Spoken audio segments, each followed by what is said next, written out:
Hey guys, tonight we begin with something unusually quiet. Not dramatic, not cinematic, not the kind of history that screams for attention. This is the kind of story that just sits there. Calm, bureaucratic, slightly wrong in a way that only paperwork can manage. So if you're lying down or sitting in that exact position where your brain has already started pretending tomorrow doesn't exist yet, you can relax a bit. No urgency here, nothing to solve. Just a slow walk through a strange corner of history where people sometimes stopped existing on paper before they stopped existing in real life. Because tonight's topic is about people who were declared legally dead while still being alive. Not metaphorically, not socially, not in the I feel dead inside way. Actual legal systems in different periods of history officially marking someone as deceased while that person was still walking around, eating, breathing, and probably trying to figure out why reality suddenly stopped recognizing them properly. At first, it sounds like a mistake, a clerical error, something that should be easily fixed. But the more you look at it, the more you realize it wasn't always considered a mistake at all. In fact, in many historical systems, it was a solution, a way to close cases, resolve property, end uncertainty. The system doesn't like loose ends, and if a person becomes a loose end, the system has a habit of tying it off in the simplest way available. And that simplicity sometimes looks like this. If someone disappears long enough or becomes unreachable or falls into certain legal categories, they are declared dead, on paper, officially, finalized, stamped, and recorded. Of course, life doesn't always cooperate with that kind of neatness, so sometimes the person comes back. And this is where things get quietly uncomfortable, because when they return, they are not coming back into an unchanged world. Their name might already be gone from records. Their property may have already been redistributed. Their spouse may have already remarried. Their identity, in the eyes of the law, has already been processed, completed, and filed away under no longer existing. So instead of a dramatic homecoming, what they often meet is confusion mixed with administrative certainty. Not "you are not dead," more like "we understand you are here, but according to the records, you are not." And that's the first strange layer of this whole topic. The idea that reality and documentation can slowly drift away from each other until they are no longer describing the same world. In many medieval and early modern European systems, legal declarations of death were often used to handle disappearance. If someone went missing for years due to war, travel, debt escape, or simple misfortune, authorities eventually needed closure. Property laws needed resolution. Families needed legal answers. So after enough time passed, courts would declare the person dead in absentia. This allowed estates to be divided, debts to be settled, and social order to continue without permanent uncertainty. On paper, it made sense. Society doesn't function well when everything stays open-ended forever. But occasionally, the missing person would return. And when that happened, the problem wasn't just emotional, it was structural. Because the legal system had already moved forward without them. Their estate was no longer theirs. Their role in society had already been reassigned. Even their marital status might have changed under law. So they would reappear into a life that had already been officially completed without them. It creates a very specific kind of disorientation, not loud or dramatic, but slow and procedural. Imagine discovering that your entire biography has been finalized in your absence, and now you are trying to reinsert yourself into a story that has already reached its ending. And the system itself often doesn't react with panic. It reacts with documentation. Because once something is recorded, the record becomes the reference point, even when reality disagrees. This leads to a very strange human situation. Being alive in front of people who acknowledge your existence, while simultaneously being dead in the framework that governs your rights, your property, and your legal identity. Not erased from the world, just mismatched with it. And that mismatch is where most of these historical cases quietly live. We're going to stay in this space a little longer, where identity is not just about being alive, but about being recognized as alive by the systems that organize society. Because in the next part, we'll drift into how this idea expanded into something called civil death, where people weren't physically removed from society, but were stripped of legal participation entirely, leaving them in a kind of official existence without official rights. But for now, just sit with this idea a little longer. A world where being you depends not only on your body being present, but on whether the paperwork still agrees with it. Same slow atmosphere, same quiet historical strangeness. Nothing urgent happening here at all. Just the gentle continuation of a world where existence is not always enough. And sometimes you need the right paperwork to prove you're still part of reality. So last time we talked about people who were declared legally dead while still alive. Now we're moving into something even more structured and honestly a bit more unsettling in its simplicity: civil death. Civil death is one of those historical ideas that sounds almost poetic at first, like a metaphor, like something a novelist invented to describe social isolation. But historically, it was very real in different forms, across different legal systems. And it basically meant this: you are still physically alive, but you no longer count as a legal person in society. Not dead, not missing, just removed from participation. It's like being quietly logged out of reality while still sitting at the computer. In practical terms, civil death meant losing the things that make social life function legally.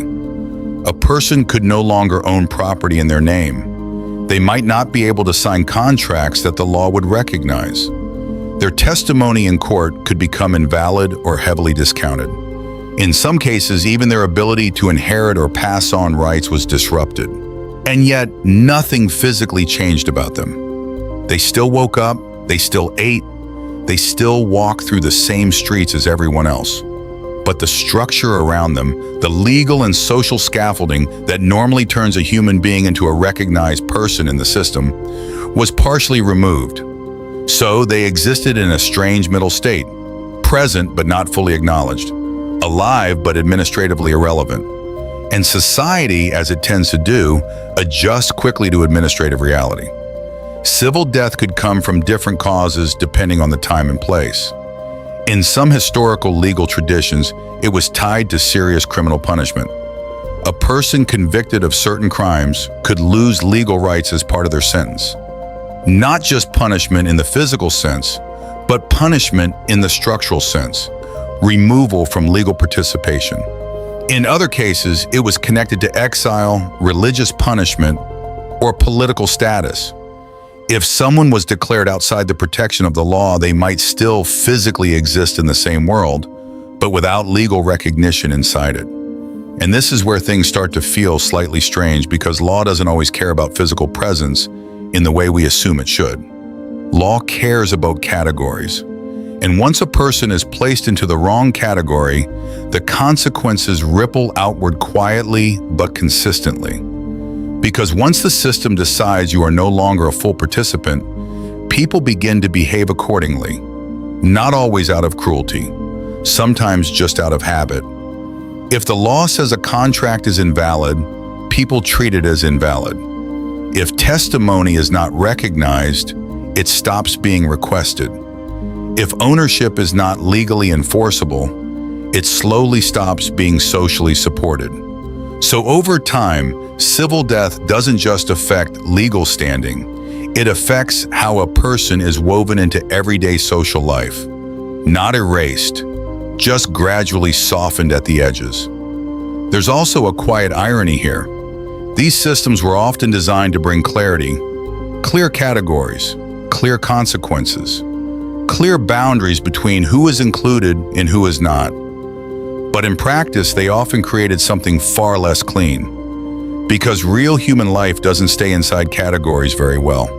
People change status, people return from absence, systems make mistakes, records get outdated, and once a classification is made official, It tends to resist correction even when reality disagrees.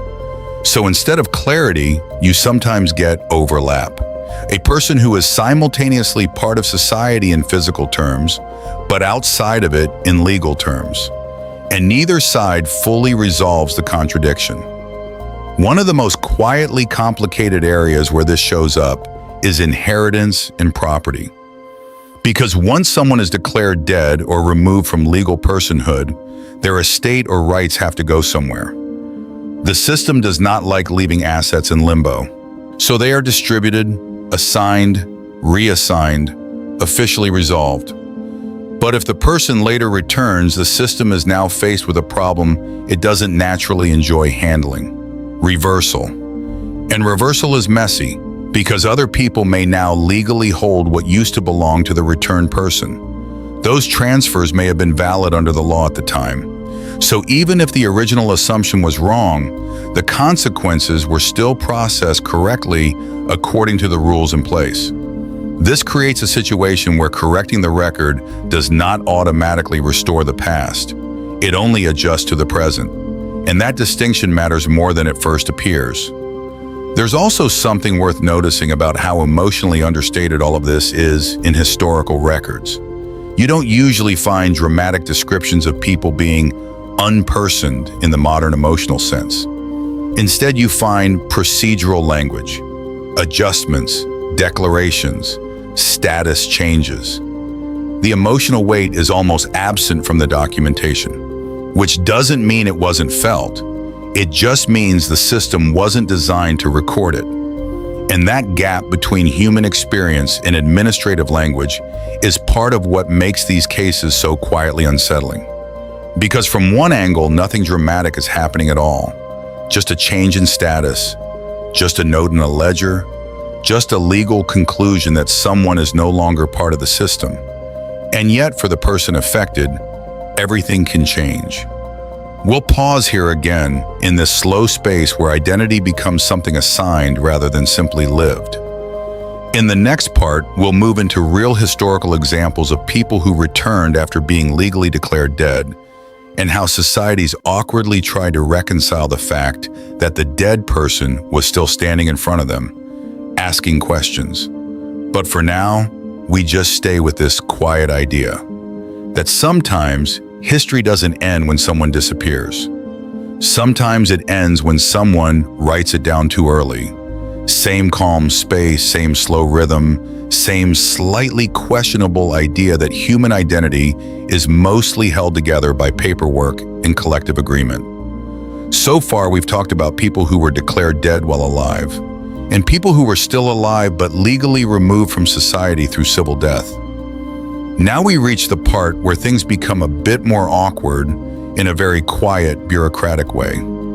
Because sometimes the system made a decision, finalized it, stamped it, archived it, and moved on. And then the person came back. Not dramatically, not in a cinematic "I have returned" kind of way. More like showing up in a town that has already finished organizing your absence. In historical records, one of the most consistent patterns around legal death declarations is what happens after. Because once someone is officially declared dead, a lot of processes begin immediately. Property is distributed, debts are settled. Marital status may change depending on local laws. Guardianship of children might be reassigned. In short, the system tries very hard to close the file completely, and it usually succeeds. Until it doesn't. Because occasionally, the dead person returns. Sometimes after years. Sometimes after rumors were simply wrong. Sometimes after disappearance that was never fully understood in the first place. And what you get is not chaos in the dramatic sense, but something more uncomfortable. Administrative confusion layered over social adjustment. Because the law has already moved forward, but the person has not stayed gone. So now you have two versions of reality trying to occupy the same space. One of the first reactions in many historical systems was not emotional shock. It was procedural hesitation. Because systems are not built to easily undo completed decisions. Once a declaration of death has been made, it is not just a statement, it is a trigger, a chain of legal actions already set in motion. So when the person reappears, the question becomes, what part of that chain is reversible? And the answer is often, not all of it, which creates a very strange outcome where the person is acknowledged as alive, but their previous legal life is not cleanly restored. They are not fully back in the way people imagine. They are more like an exception case that has to be manually handled. And historically, manual handling is rarely smooth. Imagine returning home after being legally declared dead and finding that your property is now legally owned by someone else. Not necessarily in a malicious way, just in a completed legal way. The system processed the death, transferred the estate, and closed the record. So now your presence doesn't automatically undo that process. Instead, it opens a negotiation between reality and what was legally finalized. And that negotiation depends heavily on the time, place, and legal structure involved. Some systems might restore rights partially. Some might require formal petitions to reverse status. Some might leave the person alive, but legally in a reduced or ambiguous position while everything is sorted out. And some, quite simply, might not fully reverse it at all, which is where things get quietly uncomfortable, because it means being alive again does not always mean being restored to your previous life. There's also a social layer to this that tends to be less documented but very important, because people around the returned individual have already adapted. Families may have already grieved and reorganized. Communities may have redistributed roles. Relationships may have changed status under law. So when the person returns, they are not stepping into the same social environment they left. They are stepping into the aftermath of their absence. And that aftermath has already stabilized. Not emotionally frozen necessarily, but structurally settled, which makes reintegration complicated in ways that go beyond law. Because even when the system recognizes you again, the people around you are still adjusting to the fact that the story they were living has suddenly changed direction. There's a subtle irony here that shows up repeatedly in these cases.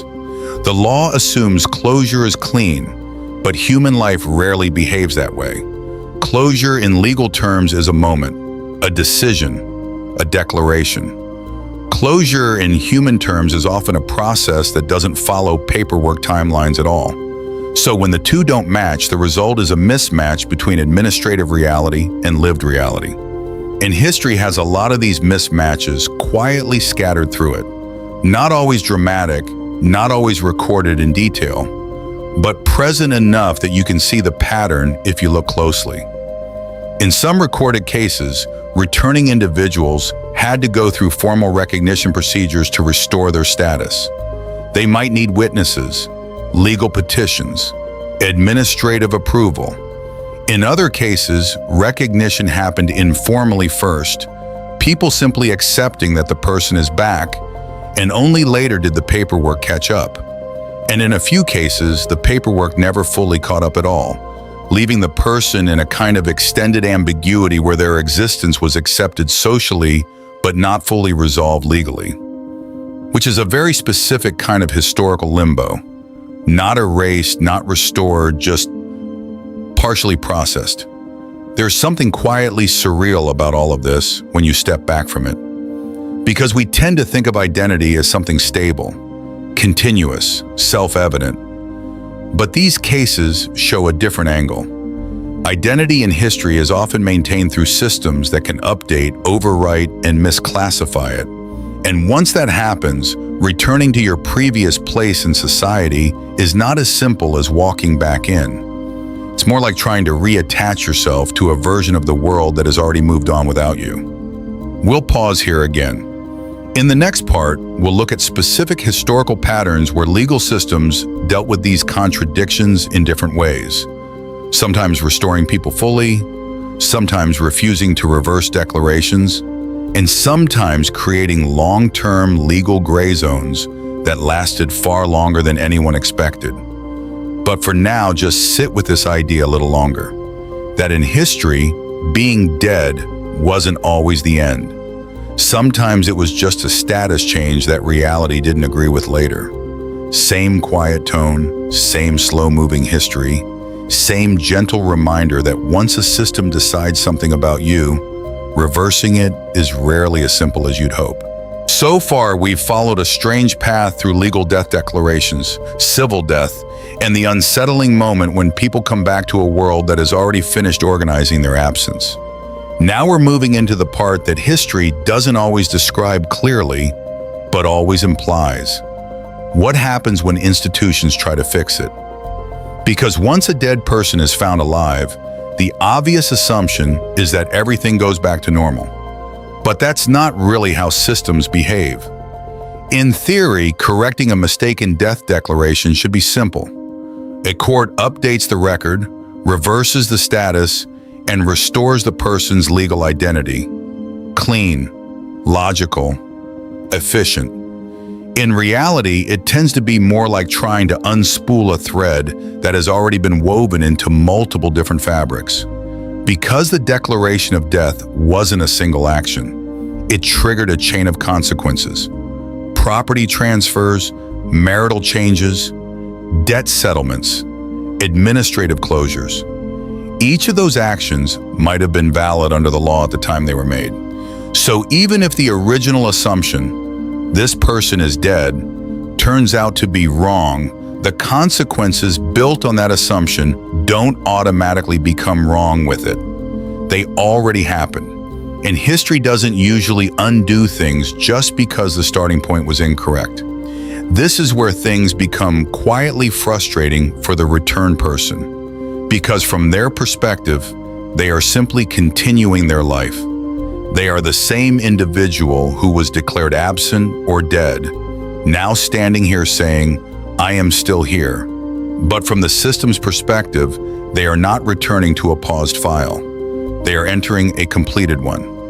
And completed files are not designed to be reopened casually. In some legal traditions, the solution was partial restoration. The person could be officially recognized as alive again, but restoration of property or rights required separate proceedings. Each element of their former status had to be individually reviewed and adjusted, which sounds fair in principle, but in practice creates a very slow layering effect. You are alive again, but your bank account status is still under review. You are alive again, but your property situation is still legally assigned elsewhere. You are alive again, but your marital status may already have been updated in the meantime. So instead of a clean return, you get a staggered reconstruction of identity. Piece by piece, like someone trying to reassemble a document that was already shredded and partially reused elsewhere. And while all of this is happening in legal space, something else is happening socially. Because society does not wait for paperwork to catch up. People adjust first. If someone was declared dead, grief already happened. Roles already shifted. Responsibilities already moved to other people. So when the person returns, the emotional structure around them is not in the same configuration it used to be. Even if everyone is happy they are alive, that happiness exists inside a system that has already adapted to their absence.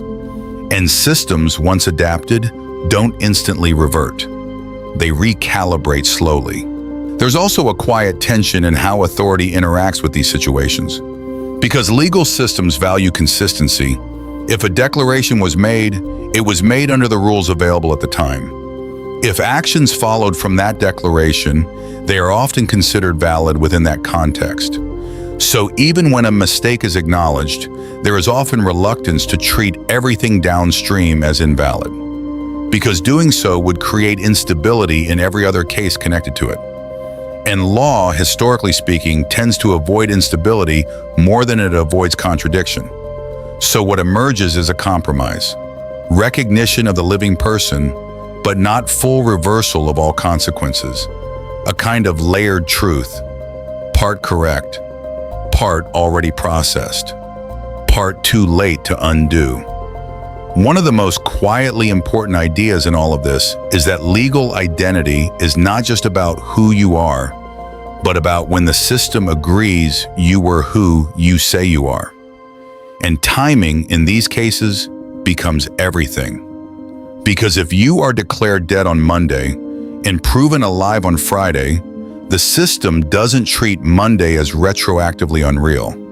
Monday still existed in the legal record. And everything that happened between Monday and Friday still has consequences attached to it, even if everyone now agrees the original assumption was wrong. So the return person often ends up in a strange position, not fully erased, not fully restored, but positioned between two versions of their own life, the one that ended on paper and the one that continues in reality.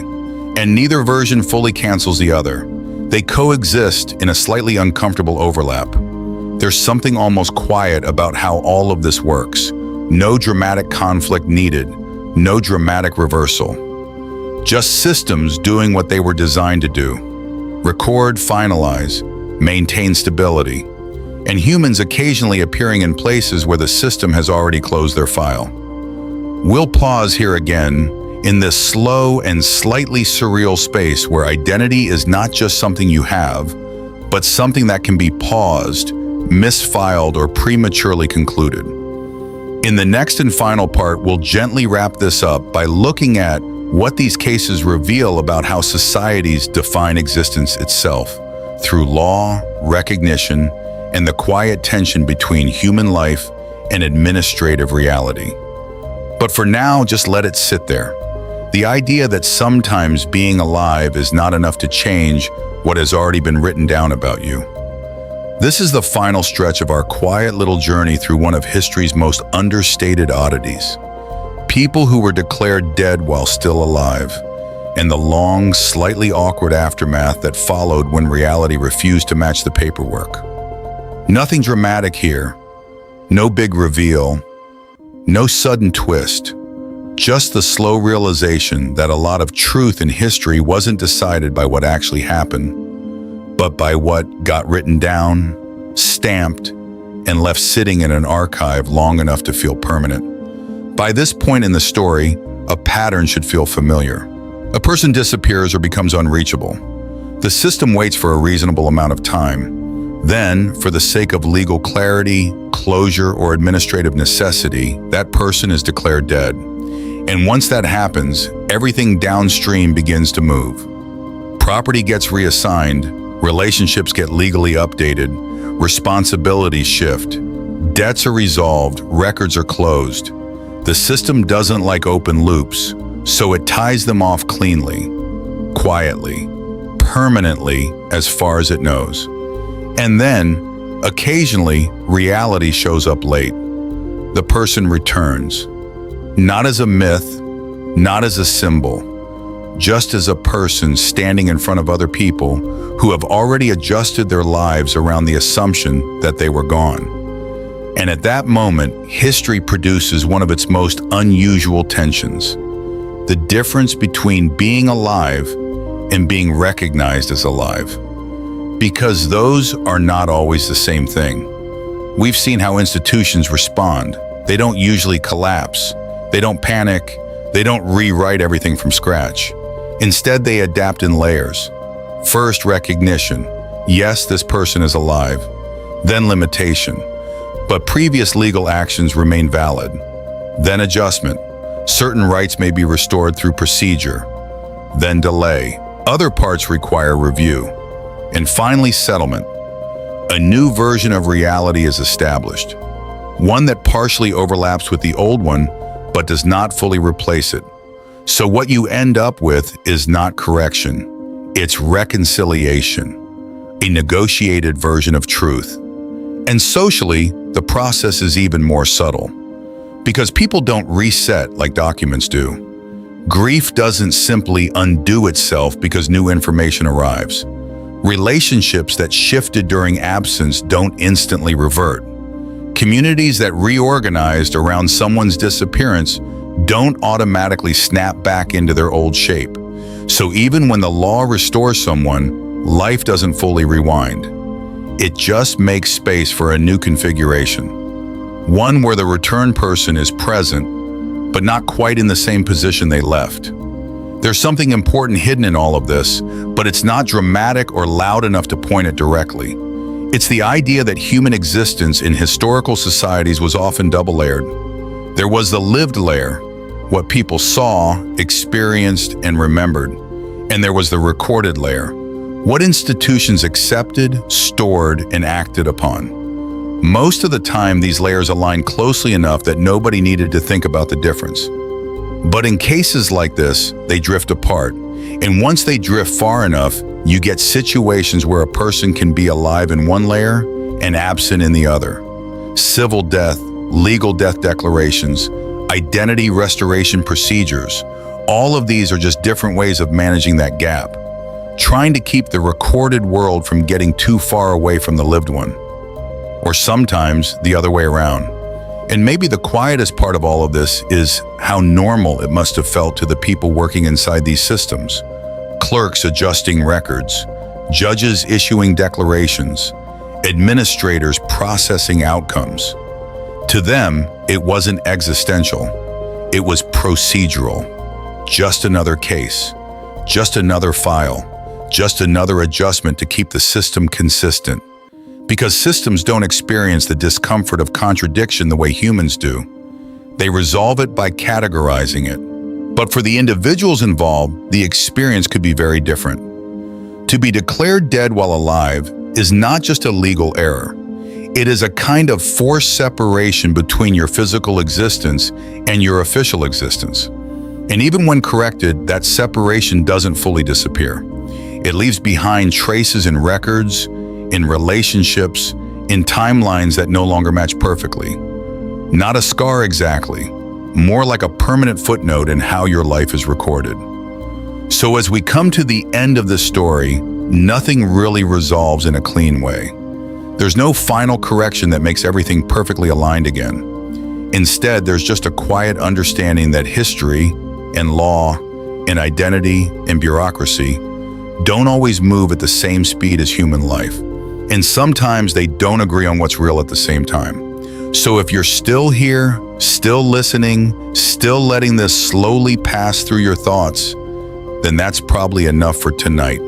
No conclusions to hold on to too tightly. No big final statement, just the gentle reminder that being alive has never been just a physical thing. Sometimes it's also about who remembers you and who has you properly written down.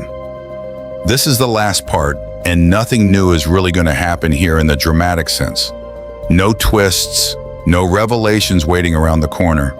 Just the final stretch of a story that was never really about events anyway, but about something more boring and more unsettling at the same time. How easily a human life can be reduced to a status in a system, and how awkward it becomes when that status turns out to be wrong. So if you're still listening in bed, this is the part where things slow down even further. Not because something important is about to happen, but because nothing really needs to happen anymore. By now, we followed a strange path through legal death, civil death, and the bureaucratic confusion that appears when a person returns after being officially removed from existence. And what keeps showing up again and again is not chaos, but adjustment. Systems don't usually break when reality disagrees with them. They recalibrate, slowly, carefully, sometimes reluctantly. A record is corrected here. A status is updated there. A partial restoration is granted somewhere else. Not because everything can be undone, but because enough of it can be patched together to keep the system coherent. And coherence, more than truth, is often what institutions are trying to preserve. But what never fully gets resolved in these cases is the personal timeline. Because for the person involved, there is no clean separation between before declaration and after correction. It's all one continuous experience, one uninterrupted sense of self trying to move through a world that keeps changing its official opinion about what that self is allowed to be. And even when everything is eventually fixed on paper, the experience doesn't rewind. The missing years don't become unmissing. The social adjustments don't automatically revert. The legal corrections don't erase the fact that they were once needed in the first place. So what remains is a life that has been through an administrative interruption, not erased, not restored, just rerouted. And this is where history gets quietly interesting, because cases like these reveal something about how societies define reality itself. We tend to assume that reality comes first and records follow. But in practice, records often define what reality is allowed to mean in official contexts. A person is alive because they are alive, but they are legally alive because a system agrees to recognize that fact. And when that agreement is temporarily lost, even by mistake, the consequences can persist long after the mistake is corrected. Not because anyone is malicious, but because systems are built to process states, not feelings, outcomes, not experiences. There's also a strange emotional texture to all of this that doesn't usually get written down. Because from the outside, these situations can sound almost absurd. A person declared dead while alive, a bureaucratic correction, a legal reinstatement. But inside the experience, it's something else entirely. It's the feeling of being slightly out of sync with the world's official version of you. Like there's a document somewhere that keeps insisting on a story you are no longer fully inside. And even when it gets updated, the fact that it ever existed doesn't disappear. So as we reach the end of this long, quiet descent through legal identities and administrative mistakes, what we're left with isn't a conclusion so much as a pattern. Human life moves continuously. Systems try to freeze that movement into records, and occasionally those records lag behind reality or jump ahead of it. And in that gap, people end up briefly existing in a space where they are both present and misclassified. Alive, but incorrectly labeled. Gone, but still standing there. Maybe the most understated part of all of this is how easily it could happen in small ways, without anyone noticing anything strange at first. A missing signature, a delayed report, a long absence, a legal assumption that fills in the blanks a little too confidently. Nothing dramatic on its own, just accumulation, just procedure, just the slow creation of a version of reality that feels complete enough to move forward with, until it isn't. And in the end, what these stories really point to isn't some dramatic historical secret. It's something quieter. That identity, at least in the way societies manage it, is partly physical and partly recorded. And those two versions don't always stay perfectly aligned. Sometimes they drift, sometimes they correct each other, and sometimes for a brief moment in history, they disagree entirely. So that's where we'll leave it. No big final statement, no dramatic closure, just the same quiet idea we've been circling the whole time, that being alive is not only about continuing to exist, but also about being continuously recognized as existing. And sometimes, history forgets that part for a while. Good night.